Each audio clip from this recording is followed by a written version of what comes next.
Howdy ho, folks. Howdy ho, America, and points beyond. Who has power, and what are they doing with it? Politics is not a natural act. That's right. That's right. I must admit, I never heard that one from you, gentlemen. There's so many feisty fighters against the greedheads and boneheads. So grab a libation, join the conversation. It's the personal side of politics, and it is surprisingly tasty. Pull up a chair right here at the Hightower Lowdown Happy Hour at the Chat and Chew, otherwise known as My Kitchen. So glad to have you at the round table with us. And I've got my beer of choice right here today, which is a Sierra Nevada Torpedo beer. That has a relevance that we'll discuss later. Torpedo, remember the term. And we got DZ right here. Deanna Zant is in town, right here in Austin, Texas. We've come together. And so DZ and I are together at the table. DZ has got her libation of Pine Ridge Chenin Blanc. Chenin Blanc. Chenin Blanc. I'm feeling very fancy. You're leveling me up for my bougie Chardonnay Hightower. Yeah, you have to say feeling Chenin. good. Just say Blanc. Blanc. Chenin Blanc. Right. Yeah. And which brings us to the beer story of the week, which maybe some of you came across, and that comes out of Buffalo, New York, where the Resurgence Brewing Company came up with the novel idea of getting people vaccinated with a coronavirus antidote, and that vaccination comes with a beer. Yes, you get a free beer. Show up at Resurgence Brewing Company, and they opened at 11 a.m. I think it was last Saturday, and they had a line out the door ready for it. Bring it on, bring us this. And they call the program the Shot and Chaser. So that's good, and it just seems to be working. And as the guy says at the brewery, why not make it a little bit of fun? There's an idea, which is something we try to bring into politics. And coming into politics right now, we've got a very, very serious topic here tonight, but we've got somebody who knows how to elucidate it in a way that is comprehensible and in a way that makes you ready to go do something about it. So that would be Lisa Graves. Here's Lisa. Lisa comes to us from right outside of Madison, Wisconsin. Where are you, Lisa? I'm in the little town of Cross Plains. We've got a couple thousand residents and about a half hour away from Madison. I've been through Cross Plains. They're still laughing about it there, my venture, but nonetheless. And Lisa comes to us from the land of beer and brats. That is Wisconsin, where I have been a number of times, speechifying, running around with Lisa and other great progressive folks who are in that state, all over the state, not just in Madison, but we've gotten all around out to the rural areas as well. So what is that beer you've got in your hand there? I've got the New Glarus beer. It's from New Glarus, Wisconsin, and this one is Dancing Man, but they have a whole bunch of beers. They've got two women. I've got Totally Naked in a room, but I didn't want to start out too suggestive on this call. Way to go. Totally Naked is Totally Naked from New Glarus. It's an excellent That's wonderful. beer. All right. They have a beer there called Lake Louis beer that I have that had. too. Oh, all right. And as I understand it, that Lake Louis is Louis' house with a pond in back, but I've heard, I haven't seen it, but that's what I've heard. But with a brewery, so it's good enough, and that is the proper attitude, proper Wisconsin attitude. So Lisa, we're delighted to have you with us. Lisa is a lawyer. She's a political activist, which is how I've mostly known her, but also she is a muckraker, and I've known her in that capacity. She has been a leader in exposing the antics of the Koch brothers, and has been active with a group called Uncoke. And but also she has been the major force in the country in exposing this outfit called ALEC, the American Legislative Exchange Council, that basically links state legislators with corporations, and they conspire to put corporate issues forward and pass them through legislature after legislature. And in fact, Jim, the ALEC, the thing that was most shocking to me is that the corporations, the corporate lobbyists actually vote as equals with those legislators on those bills. And I know we've talked about that as you've been around Wisconsin up in Baraboo and across the rural landscape here, but so many people, when they hear about that, are outraged. Why should corporations be voting on model bills? But that's what Alec does. Sorry to interrupt there. No, I'm glad you did. Why would we not be surprised by that? Corporations are people, after all. So, so they are out there doing it. So Lisa has been in the forefront of that. So she'll bring that expertise forward as we have our conversation here. And by the way, we do want you to join the conversation. You've got questions, you've got insights, you've got stories, you've got jokes. We're welcome. All of that is welcome here at the table. So pull up a chair, pull up the libation of your choice, and join us here. Of course, the real question of voter suppression, which is what we're the main topic we're here to talk about tonight. You've seen it in Georgia, you've seen it in Arizona, you've seen it now in Texas and glaring reality. You've seen it in Florida and North Carolina, Wisconsin, et cetera. We see it, but these efforts by the Republicans and corporate powers, the moneyed powers, to pass legislation to restrict our access to the ballot. They say that this is necessary because of voter fraud. And of course, we say, where's the fraud? We've been looking for this fraud for months and months. And in fact, they've looked for the fraud. Donald Trump had a special commission. The governors have had commissions. Attorney generals have had commissions. Commissions have had commissions. And they've been looking for voter fraud and they've not found it. But I am here to say, Lisa, that we have found, the Hightower Chat and Chew crowd, we have found a case of voter fraud, verified it. And it is out in Colorado, and a fellow named Barry Lee Morphew, I think I'm saying his name right, Barry Lee Morphew, has been under investigation and I guess under charges of voter fraud. And what happened was he cast a ballot in his wife's name. And that would be his dead wife's name. Wow. So, Wow. and he said, well, she would have voted for Trump. And so I just wanted to go ahead and cast that ballot. So he is also, by the way, under indictment for her murder. Wow. Wow. He says what happened was apparently about a year ago, she took a bicycle ride and, well, we don't know what happened. She's never come back. Barry says he's searching for her. But you know, Lisa, you know it's a bad marriage when when you're under indictment for murder and for voting your dead wife's ballot in the process. So anywho, but he says that that his family is a family of deep-seated faith. And we don't know why. God knows what he does. I don't think God did this, though. just between you and me. Yeah, that's he might be the one. Anyhow, let's get down to it. The thing is that I reeled off some of those. Let's look at this this map. Well, first of all, I start off by saying that they are stealing our right to vote. Yep. And at least a lot of our folks all around the country will say, well, wait a minute, I'm not Black, I'm not Latinx, I'm not Native American, my vote's solid. Well, no, it's not just their vote, is it? I mean, No. What are the other kind of groups that you would see that they're targeting to keep from the ballot box? Well, it's really everybody, but it certainly seems to bear heavily on people of color, as well as students of all backgrounds. Some of the measures include basically purging voters. If you didn't vote in a smaller election, if you didn't vote in a midterm election, then they are taking people off the voter rolls, which is ridiculous. A lot of people vote only in the presidential election years, but Republicans have been pursuing this for a long time because they have a higher turnout during non-election years in many states than Democrats.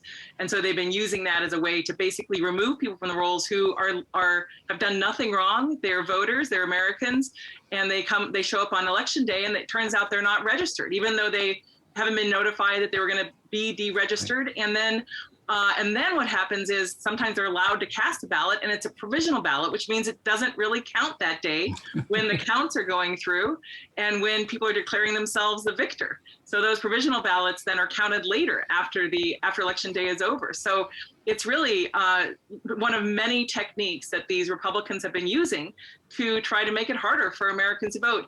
Their slogan is they want to make it easy to vote and hard to cheat. That's, a lie, basically, in my opinion. That's spin, as you know, Jim.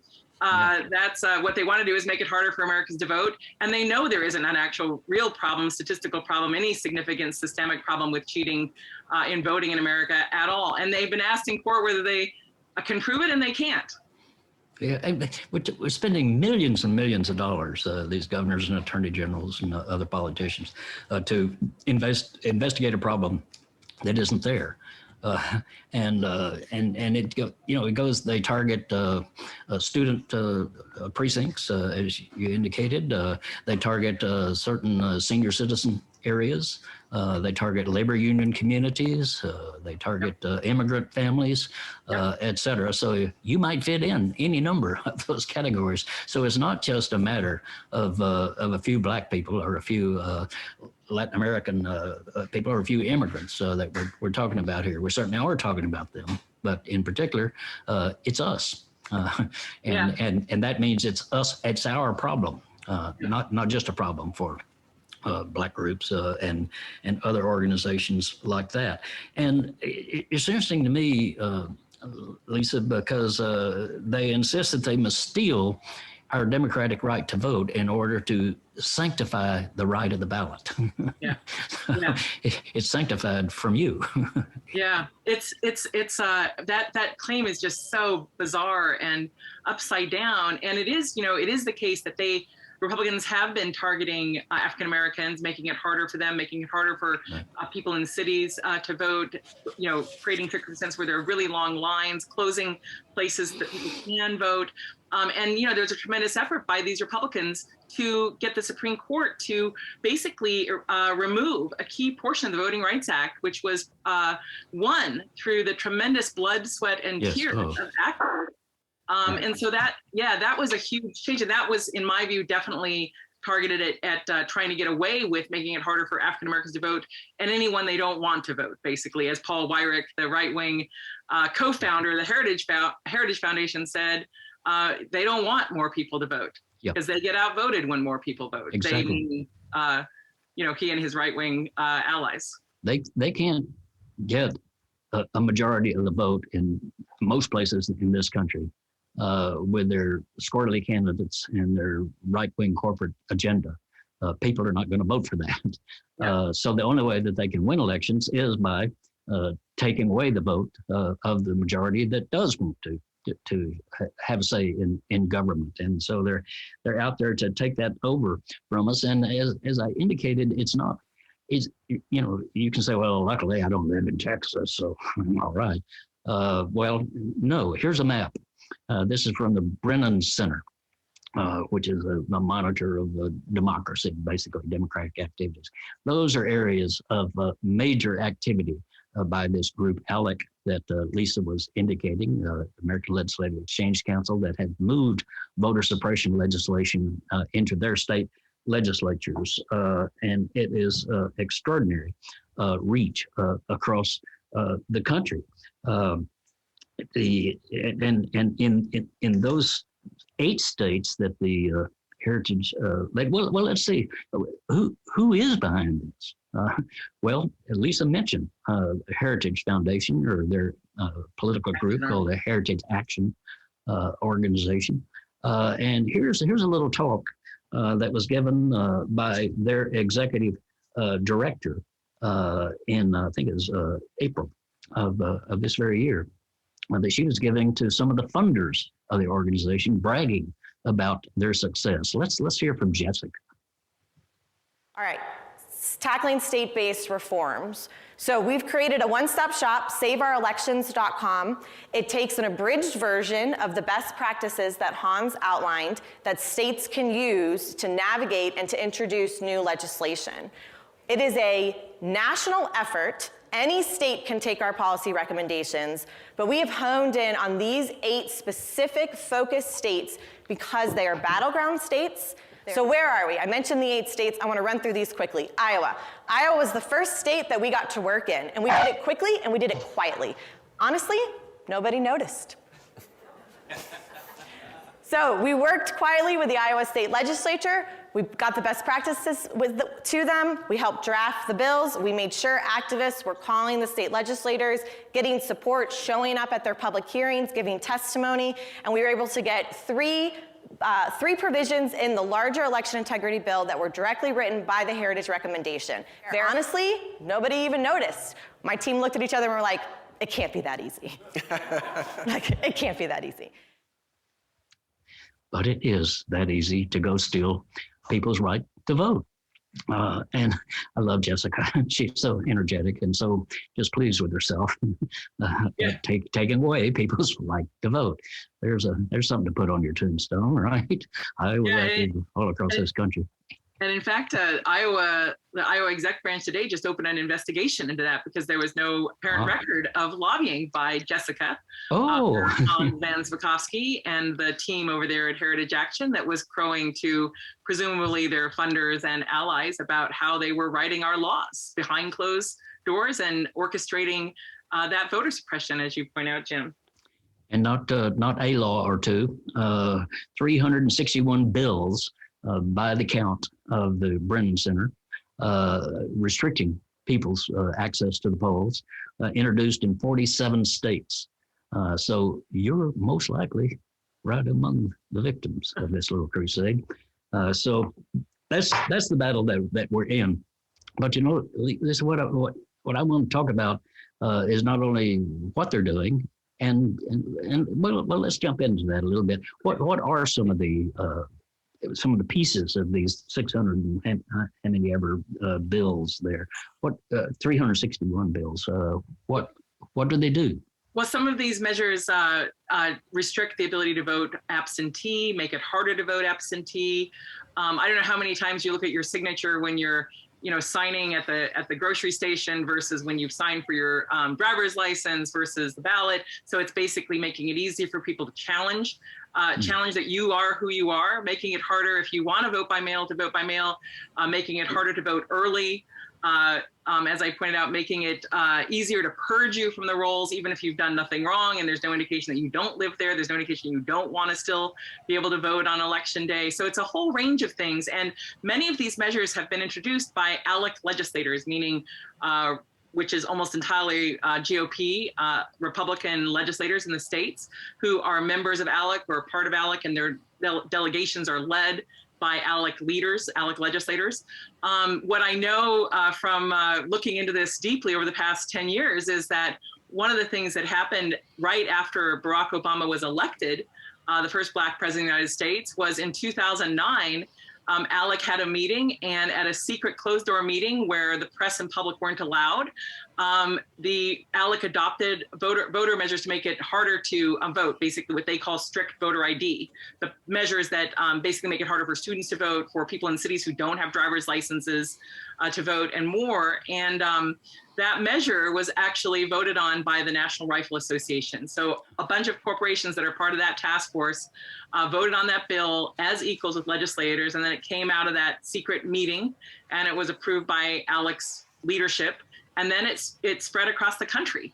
And ALEC is a corporation, or a nonprofit corporation that has been supported by some of the biggest corporations in the world, big tobacco, Koch Industries, some of the big telecom, big pharmaceutical companies, used to be supported by Exxon, but Exxon dumped it. A number of corporations like Coca-Cola dumped it right after we connected the dots between ALEC and the Stand Your Ground law in Florida.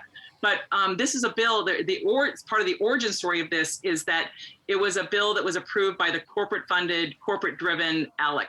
That initial set of expansive voter restrictions. And then now they haven't necessarily ratified all these bills across the country, but it's ALEC legislators who are leading the way. And as you mentioned, Jim, it's all built on a lie. It's built on a lie of voter fraud. It's built on what people have called the big lie about the 2020 election. And it's what I call the lucrative lie, because groups like Heritage Action and Trump and his allies are raising big money to push these measures to make it harder for the rest of us to vote. And it's quite an enterprise, really, Alec. The work that Lisa Graves and her groups really have been doing in digging into this, into what they are. It's really sort of a dating service. For corporations and legislators. Alec will have a meeting in a posh resort or hotel. State legislators will be invited to be featured and to be wooed and to be courted. And of course, what legislators get are donations from these corporations to their political campaigns. And then those legislators, after the meeting is over, they all go back home and introduce the bills that the corporations wrote at that meeting and handed out to them at that meeting. So that's why suddenly 47 states can have very similar voter restriction legislation simultaneously. It's not that the Speaker of the House in 47 states woke up one morning and had the exact same idea. Yeah. Yeah, there's a great investigative report out of Nebraska where a local reporter asked one of the Nebraska legislators how they came up with these voter restrictions, and the person basically suggested in essence that they came up on their own. And the reporter basically said, well, how come it's identical? Some of these rules are identical to what was happening in Wisconsin. And so as you point out, Jim, they are, Alec has basically these sort of happy hours. I think these corporate groups, these special interest groups, like a lot of the Koch groups, are schmoozing and boozing these Alec legislators, whining and dining, schmoozing and boozing. And the corporations, basically, the corporate lobbyists put their credit card down on the table after they have these state parties in the evenings at posh restaurants. And then those legislators come back and they get PAC money from those corporations. But, it doesn't take a lot to run for state office in a lot of these states. So it's 2,500 here, 5,000 there, and they're golden with these corporations. And there's also, gerrymandering that's part of the equation, because some of these legislators can do the bidding of Alec and Alec corporations, and they're not facing contested elections because the maps have been rigged, which is the other part of that equation. Make it harder to vote and make it harder to get a chance to vote for someone who you might want in office versus these gerrymandered districts. And the grease in all of this, of course, is money. And the small level donations like Elisa's talking about, 5,000, 10,000 here and there, makes a big difference in those races. So that money counts. But in the Heritage ladies' comments there about the 8 states that they were targeting, particularly because they were swing states, Alec her Heritage is intending to spend $24 million in those states to pass these voter restriction laws. $24 million is a good piece of change, no matter what state you're in. And it adds up to others. And that's what they're spending, not counting what the corporations themselves and local Republican groups are spending. What are some of the corporations that are doing this? Because we had a lot of corporations came out because of Black Lives Matter and et cetera, and the attack on the U.S. Capitol on January 6th, and said, "Oh well, we can't stand for this. We're for democracy. We are American corporations. So of course, we support democracy, and we are going to embrace the idea of every person should be able to cast their vote with ease and should have that vote counted, and that's America to us." But some of those same corporations are not exactly being true to that.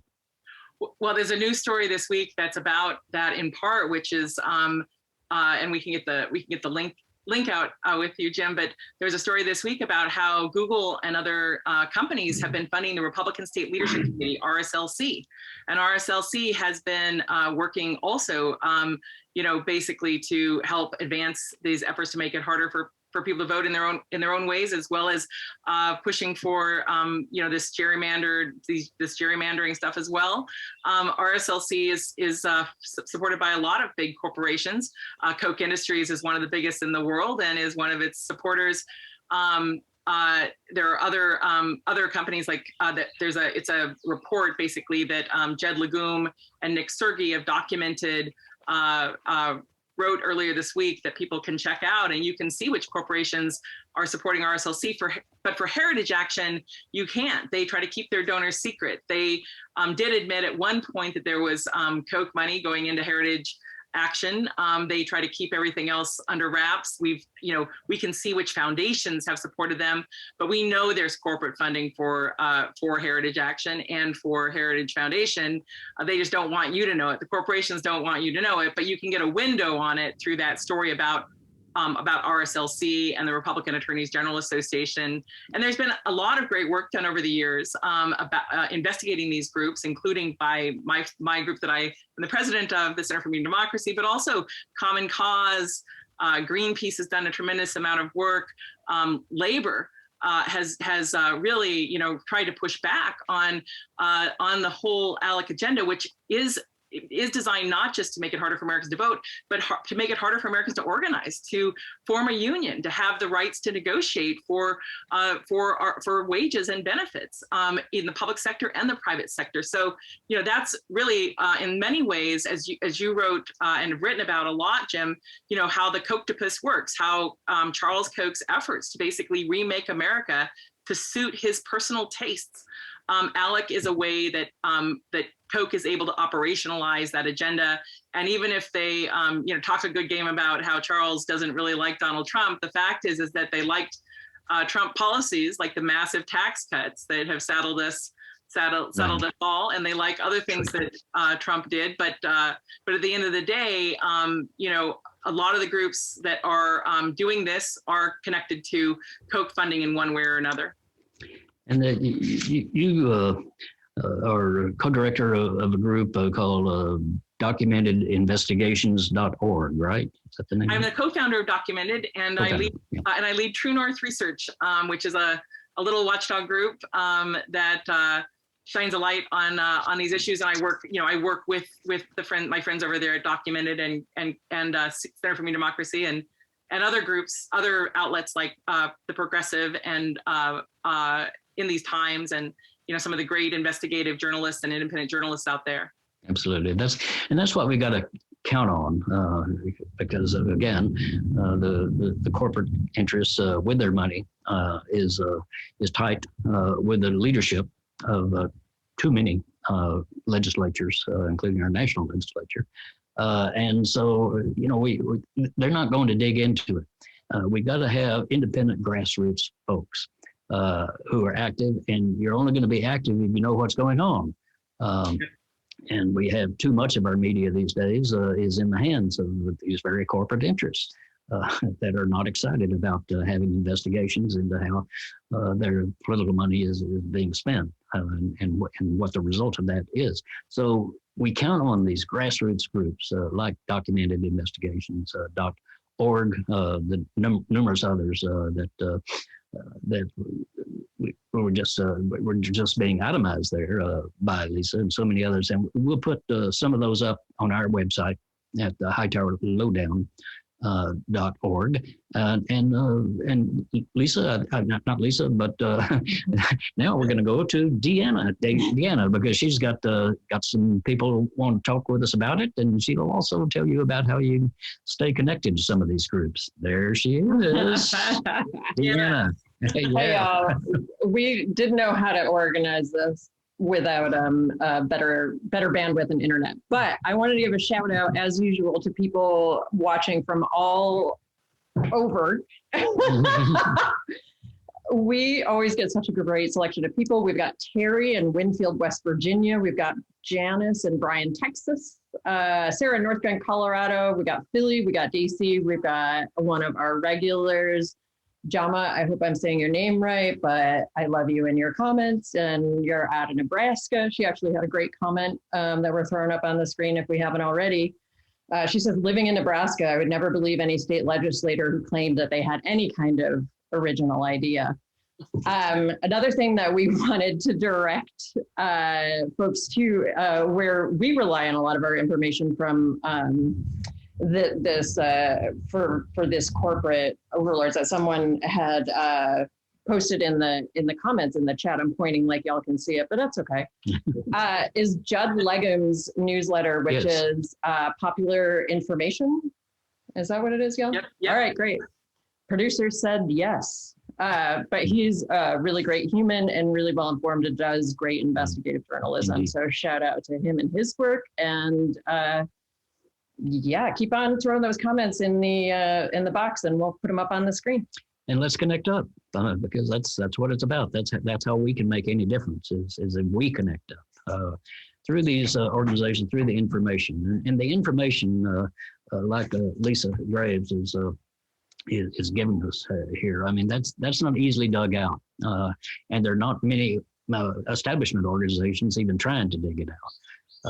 And so the ability to get that is the ability to then make a difference, to do something with it. And that's when it comes back to us, because the powers that be aren't going to do it for us. They're the ones doing it to us.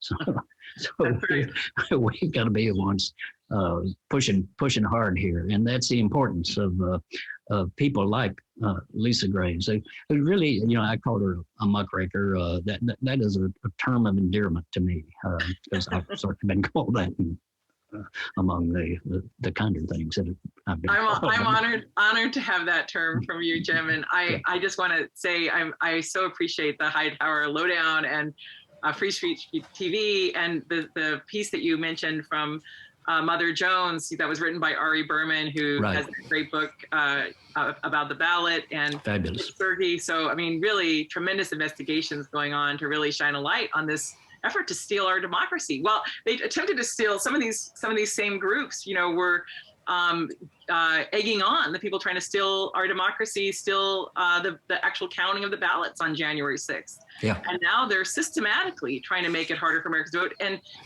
when Jessica's talking about those battleground states, right, she's doing it because she thinks they can't win without winning in those states. It's all about Republican control, Republican power, partisan power for their legislators who don't, in many ways, don't have popular policies or ideas at all.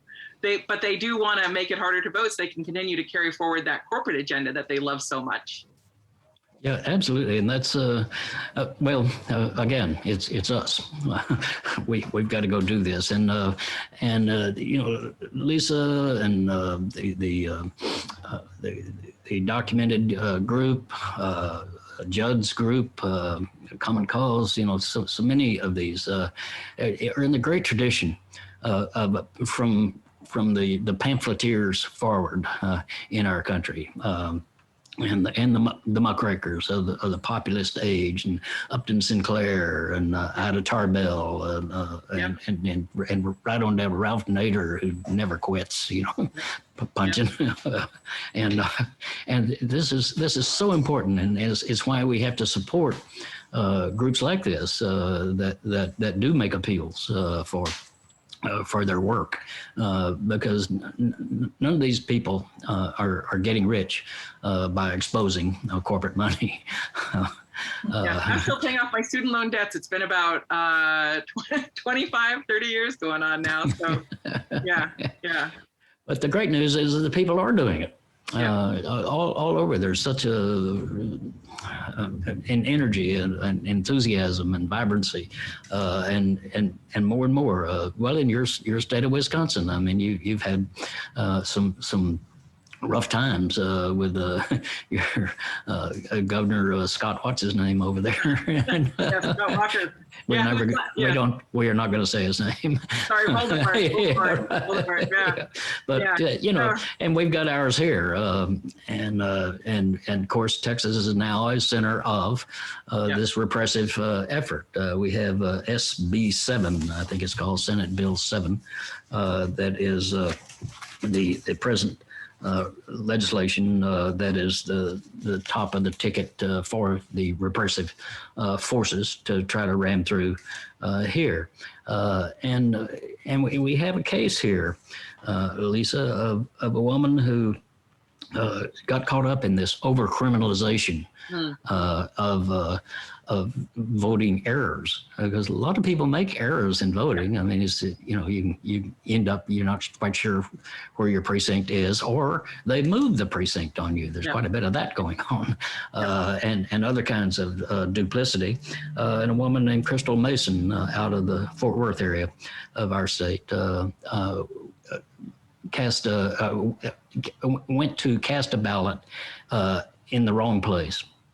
And she was not registered there, so they let her cast one of those provisional ballots that you mentioned, a ballot that ended up not getting counted even.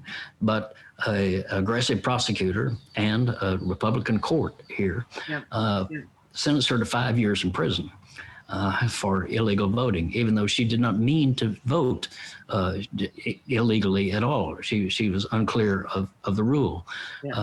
In fact, as she says, where is this? I was in school. I was working a great job. Who goes to vote to go to prison? What was my gain? Why would I benefit from doing that? So she didn't intend to do it. But then the court ruled. This is a court of appeals in our state, all Republican, rule that, that even though she didn't know she was doing it wrong, that still doesn't justify the fact that she cast the wrong ballot. That is wrong by the law.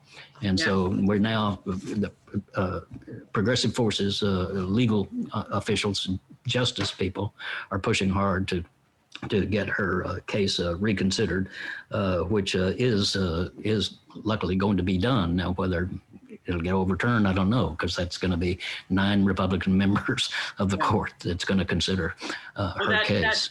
That court, as you know, Jim, in Texas, I mean, it's had Alberto Gonzalez and John Cornyn on it, so it's not exactly a model of excellence and independence. And then you've got Louis Gohmert, who come out of Texas, who was a judge and says some of the craziest things I've ever heard on the Hill, and that's saying something, someone who lacks a lot of credibility, in my personal opinion.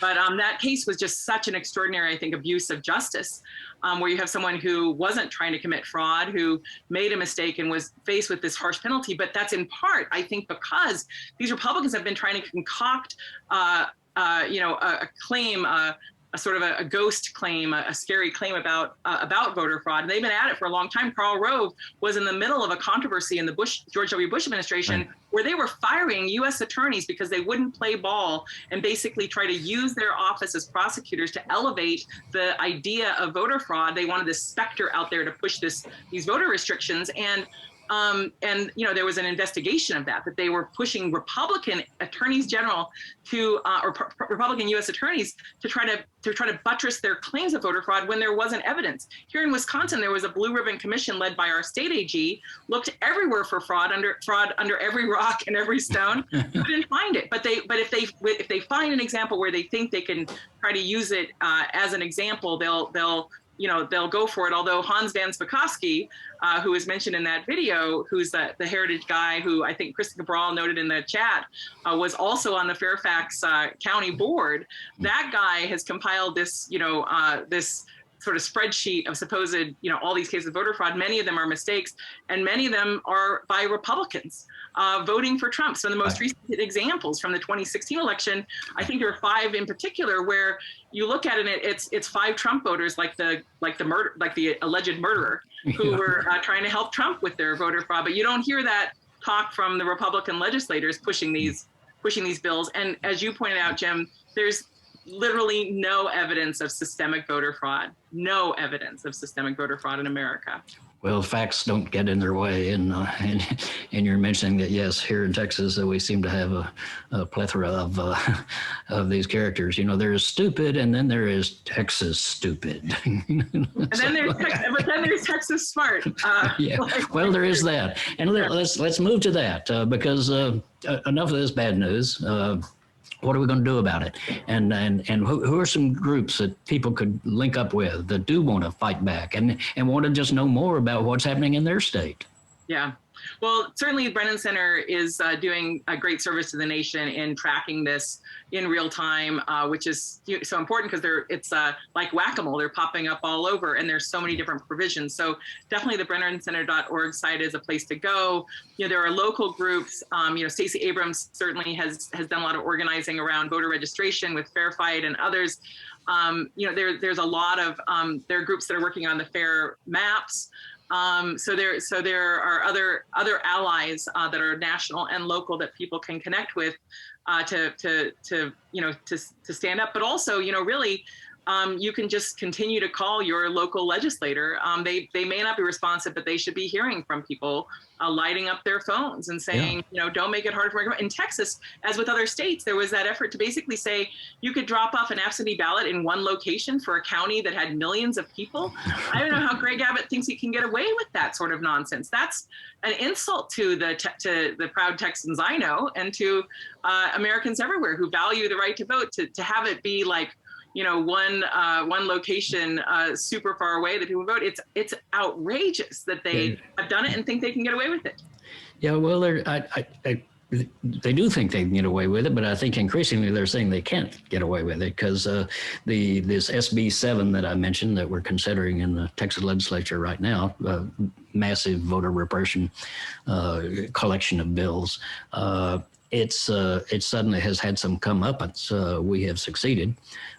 We being progressive forces that are out there, Stacey Abrams' group that you mentioned, Fair Fight, they've been in there, and people have organized and have made some of those phone calls. And the result is that the Republicans in the House, I think, yes, Republicans in the House have had to make concessions. They've had to have a sit-down session with some of the Democratic leaders, strong Democratic leaders. Representative Rafael Anchia from Dallas is one of them. Representative Boosie from here in Austin has been a leader in it as well. So people are standing up. We're not without resources.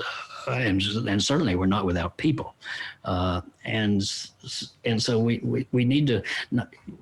You have to be vigilant at all times. Unfortunately, it's what's required of democracy. But this is an exigency. This is an emergency of actual repression, and added to that will be the gerrymandering that is coming down the pike to basically let the Republican legislators draw their own, choose their own voters, draw the line so that they can get elected, and any progressive candidate can't.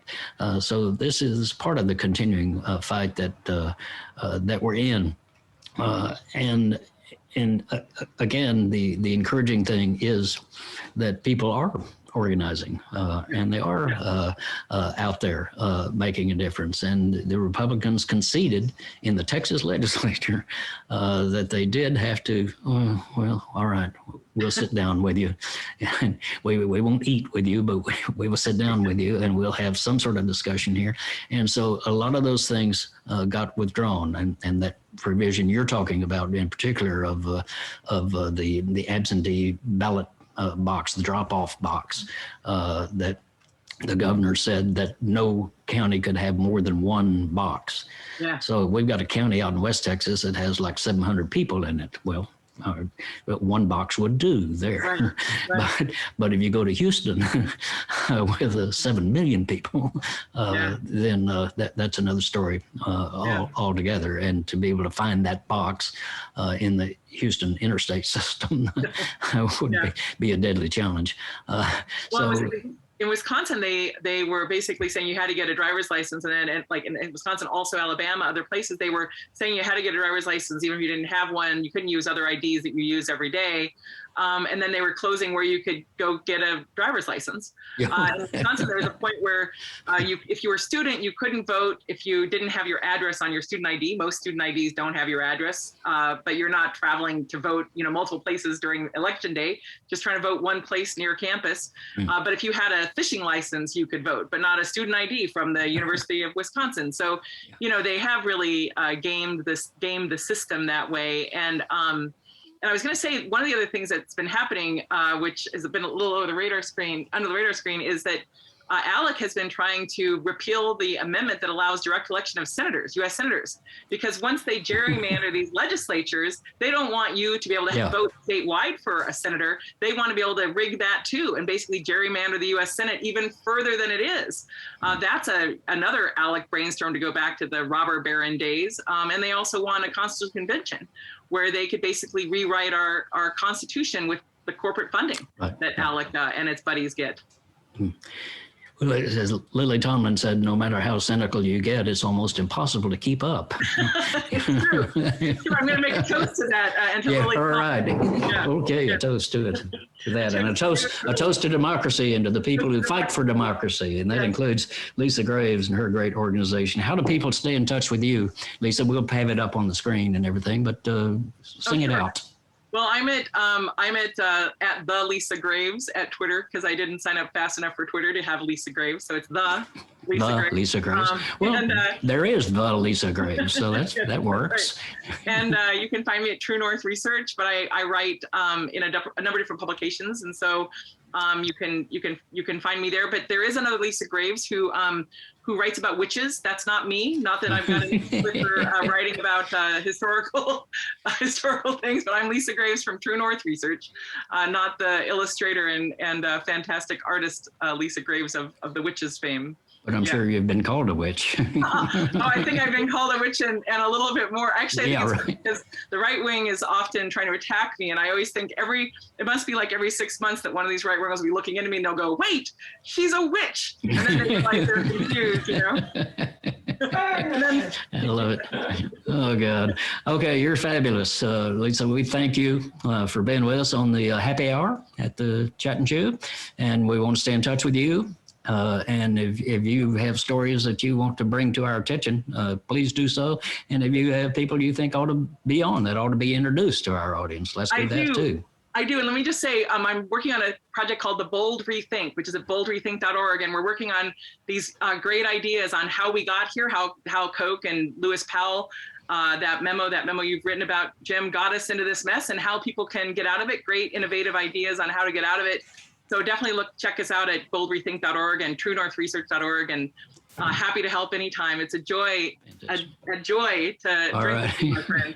To you as well. And now we're going to have Deanna tell us how you can learn more about these sorts of issues by getting a hold of the Hightower Lowdown email. Yes, that's right. Comes out periodically, doesn't it? Yes, it comes out every week right now, and we're doing weekly emails. You can sign up at hightowerlowdown.org/email, and that's probably the best way to stay in touch with us. Obviously here on Facebook, and Hightower is also available on Twitter as Jim Hightower and on Instagram as Jim Hightower TX, because we didn't join Instagram fast enough.